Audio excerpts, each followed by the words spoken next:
let's read this together. The fear of the Lord is clean, enduring forever. The judgments of the Lord are true and righteous altogether.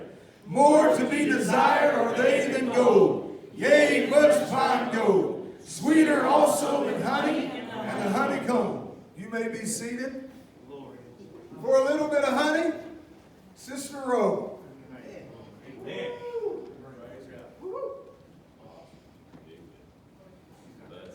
Jehovah Nissi. In Isaiah 41:10 it says, Fear thou not, for I am with thee. Be not dismayed, for I am thy God. I will strengthen thee, yea, I will help thee, yea, I will hold thee with the right hand of my righteousness.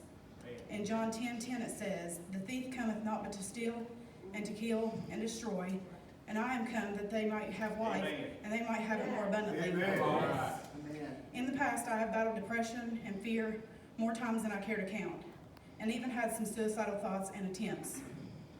The enemy does not want us to have a sound mind.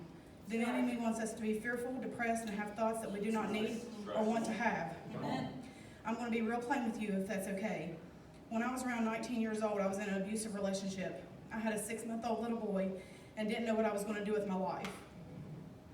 My son was with his grandparents one weekend, and my ex-husband and I had been in a huge fight, yet again. And I had thought my son and everyone around me would be better off if I was no longer on this earth.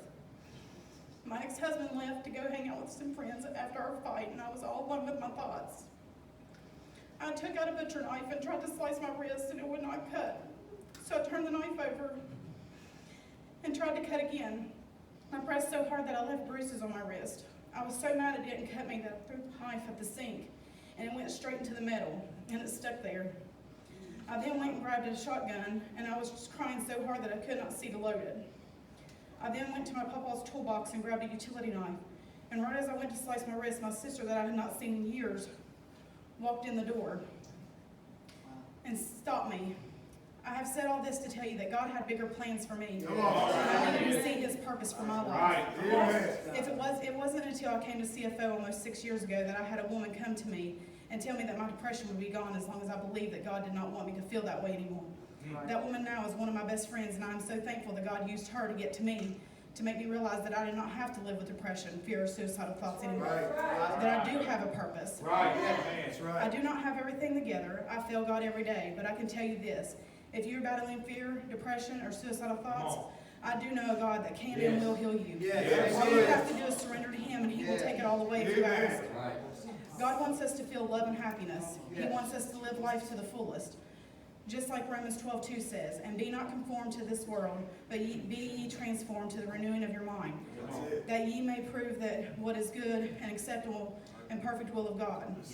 I believe there are several people listening today that are battling in fear, depression, and suicidal thoughts.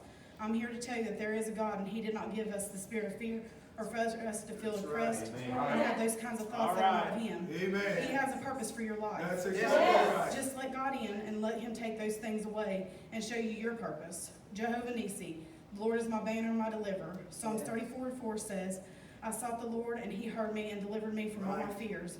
And in Psalms 18:2, the Lord is my rock and my fortress, my deliverer, my God, my strength, in whom I will trust, the buckler and the horn of my salvation and my high tower.